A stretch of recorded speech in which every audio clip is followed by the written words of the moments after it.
Alright everyone, this is Zero Budget Geek and welcome back to my review of the new Kaladesh cards released for Magic Duels. We've looked in previous episodes, we looked at white, blue, black, and red, and now we're going to be looking at the green cards. I am looking at these cards for the first time and give you my thoughts on it, and I'm probably going to be wrong on some of them. I'm going to like some, I'm going to hate some, and you may disagree. Please let me know down in the comments below, but without further ado, let's go ahead and take a look at the green cards. First up, we have Appetite for the Unnatural. 1 green, 2 colors, a common instant, destroy target artifact or enchantment, and you gain 2 life. Alright, we've got Disenchanted or Naturalize has come back. Costs a little bit more, but you gain 2 life. What's not to like here? This is a nice, good card. I like this. I'd use it in just about any deck, especially in this set where there's going to be lots of artifacts and enchantments. This is going to be, you're going to see a lot of use of this, I think. Arbor back Stomper, 2 green, 3 colors, a uncommon creature beast, 5/4 trample. When Arbor back Stomper enters the battlefield, you gain 5 life. So pretty good. I could see other stuff they would rather use, but this is not bad. Architect of the Untamed, 1 green, 2 colors. It's a rare creature, elf, artificer, druid. Can we add any more titles there? And it's a 2/3. Whenever land enters the battlefield and you control, you gain 1 energy. Pay 1, 2, 3, 4, 5, 6, 7, 8. Pay 8 energies. Create a 6/6 colorless beast artifact creature token. Okay, nice. Yeah, that's good. And looks like it's relatively easy to generate energy tokens in this set. So, and then she definitely generates them pretty easily with land drops, so kind of nice. That's gonna be a good card. Armorcraft Judge, 1 green, 3 colors. It's a uncommon creature of artificer, 3/3. When Armorcraft Judge enters the battlefield, draw a card for each creature you control with a +1/+1 counter on it. So needs a specialty deck built around it, otherwise not super great. Alright, Blossoming Defense, 1 green. It's a uncommon instant. Target creature you control gets +2/+2 against hexproof until end of turn. Not bad for 1 mana. This is what you really want to see out of a creature pump spell or thing like that. +2/+2 and hexproof. I like it. Nice. Alright, Bristling Hydra. We get another one. Oh, only 4 mana. 2 green, 2 colorless. It's a rare Hydra. It's a 4/3. When Bristling Hydra enters the battlefield, you get 3 energy counters. Oh, another way to get, and then pay 3, put a +1/+1 counter on Bristling Hydra, and it gains hexproof until end of turn. Very nice. You'll be able to make this into a 5/4, and then possibly continue making it bigger later on and giving it hexproof. So very cool. He's got basically his own built-in counter spell, so to speak. So very nice. Like him. 4 mana is really good too. So you'll see him hitting the table.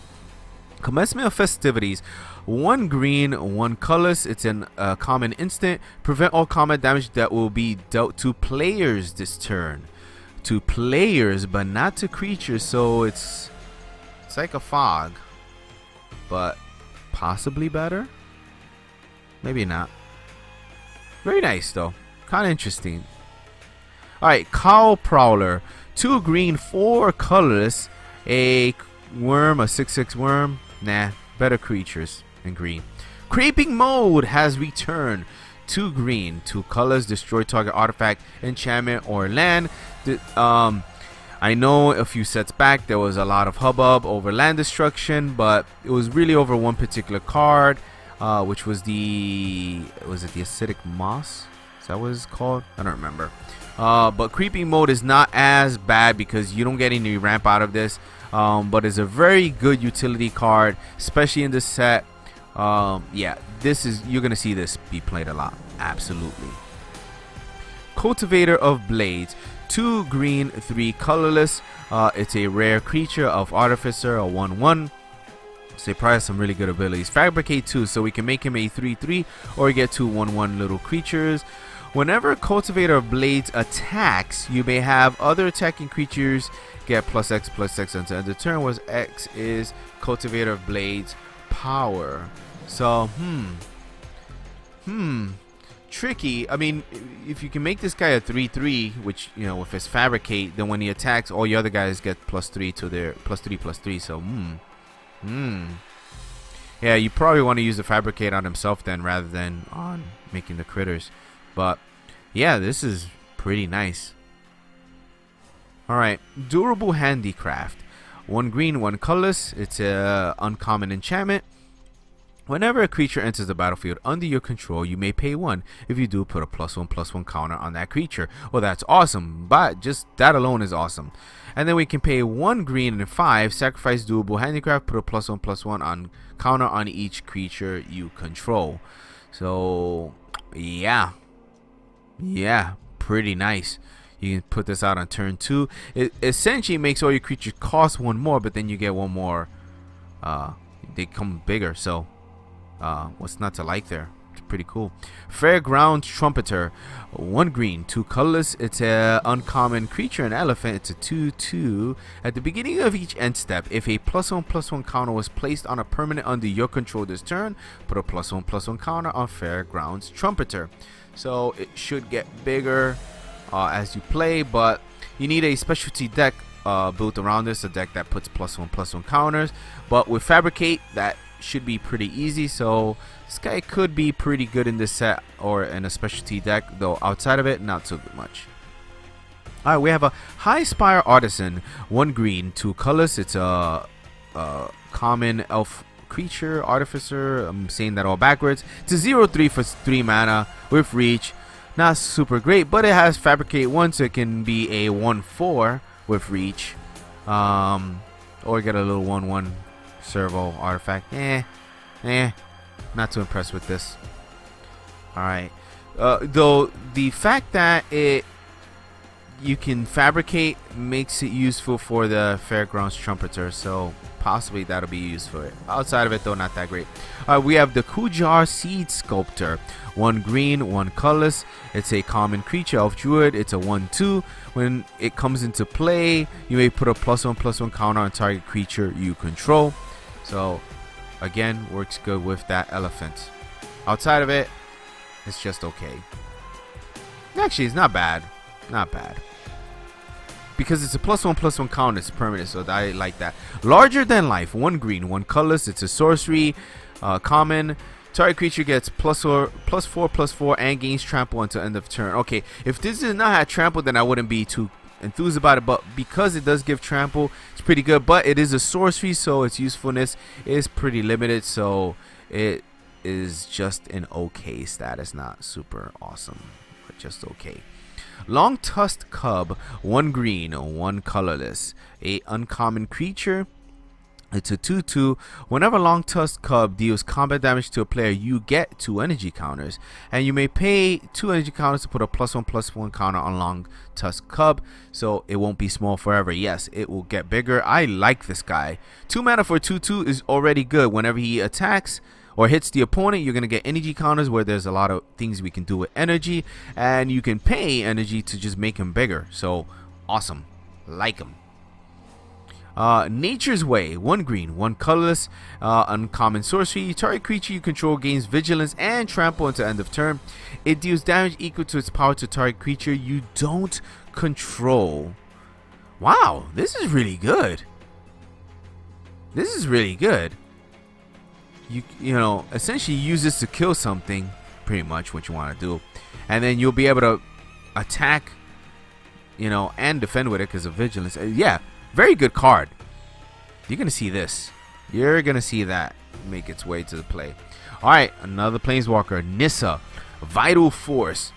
2 green, 3 colorless. She must be pretty good. She starts with 5 loyalty. Her +1 is untap target land you control. Until your next turn, it becomes a 5/5 elemental creature with haste. It's still a land. Holy shit, that's good. That is really good. And you could also tap the land for mana if you really need the mana. But man, a 5/5 elemental creature with haste for just a +1 is really good. Alright. -3 is return target permanent card from your graveyard to your hand. So if they kill it, get it back. and her ultimate -6, you get an emblem with whenever a land enters the battlefield under control, you may draw a card. Oh, nice. Nice. And it's pretty easy to get her ultimate because she already starts at 5. So that is a very good planeswalker. That is going to hit Super Friends for sure. Alright, Ornamental Courage. 1 green. It's a common instant. Untapped target creature gets +1/+3 until end of turn. Nice combat trick, but that's all it is. Alright, Olivia Pashiri, Sage Lifecrafter. 1 green for a 1/2, a legendary creature, human artificer, rare. Pay a green and 2 colors and tap her. Create a 1/1 color servo artifact creature token. That's decent. And pay a green and 4 colors and tap her. Create an XX colorless construct artifact creature token where X is the number of creatures you control. So yeah, that could be pretty. You can make some nasty stuff with that. So yeah, I like it. Takes some work to do, but pretty interesting. We have Pima Outrider. 2 green, 2 colorless. It's a 3/3 common elf creature with trample and fabricate. So you can make it a 4/4 for 4 mana. That is not that terrible, I guess. And it does have trample, so it makes it kind of nice. So this is not bad, really. Not bad at all. I mean, yeah, 4 mana for 4/4 with trample. Essentially what you're getting out of this. So I don't have anything bad to say about it, I guess. Alright, Riparian Tiger. 2 green, 3 colorless. It's a common creature. It's a cat, a 4/4 with trample. When it enters the battlefield, you get 2 energy counters, and when it attacks, you may pay 2. If you do, it gets +2/+2 under the turn, so you can make it into a 6/6. So pretty interesting. Not super impressed by it, but you know, in a deck with energy counters, this could be pretty good. Alright, Sage of Shahlla's Claim. 1 green, 1 colorless. That's a common elf druid. It's a 2/1. When she enters the battlefield, you get 3 energy counters. So very good if you got a deck that's making use of energy counters. Otherwise, not so much. Alright, Terrain Elemental. 1 green, 1 colorless. It's a elemental creature, a 3/2. That's all it is. 3/2 for 2 mana is not too terrible. If you have a reason or something to do with elementals, then I guess it could be much better. Otherwise, it's just okay. It's not that great, actually. Alright, Thriving Rhino. 1 green, 2 colorless. It's a common rhino creature. It's a 2/3 for 3 mana, which isn't too terrible. When Thriving Rhino enters the battlefield, you get 2 energy counters, and you may pay 2 when it attacks to give him +1/+1, so you can make them into a 3/4 and on and on. So this could get really good in a counters deck, especially with something like, you know, Sage of Shahlla. So yeah, pretty interesting. And then I think we're up to our last card here, the Verdurous Gearhulk. 2 green, 3 colors. It's a artifact creature. It's a construct. It's mythic rare. It's a 4/4 with trample, and he enters the battlefield. Distribute 4 +1/+1 counters among any number of target creatures you control. Wait, what? Among any number of target creatures you control. So can you make him an 8/8? Among any number of target creatures, yeah. You can make him an 8/8 with trample. Holy shit. Look how big he is too, man. Pretty cool card, yeah. And it's not hard to cast. I think you're going to see him hitting the table. Alright, so that's it for the green cards. We'll cover the gold cards in a separate episode. Remember, give me your thoughts down in the comments down below. Thanks for watching, and I'll see you soon.